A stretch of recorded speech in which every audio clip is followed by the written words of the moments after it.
Film बजार हेर्ने हो भने फिल्महरूका पोस्टरहरू भकाभक बाहिरिरहेका छन्।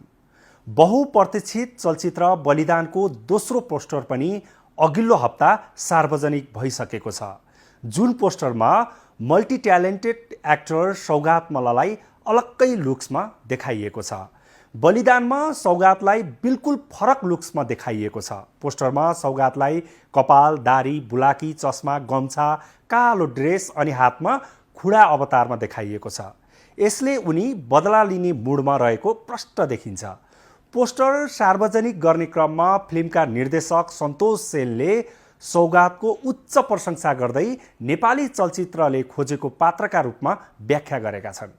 यस अघि पनि बलिदानले नायक समीर भट्टको लुक्स झल्कने पोस्टर आउट गरिसकेको छ। आशु सेन फिल्म्स प्रालीको प्रस्तुति रहेको यस चलचित्रमा समीर भट्ट, सौगात मल्लसँगै अर्पण थापा, रिचा शर्मा, कविता राय, हेमन्त बुढाथोकी, प्रेम पुरी लगायत कलाकारहरूको अभिनय रहेको छ। जे होस्, यो फिल्म हेरेर निकै मजा आउनेवाला छ।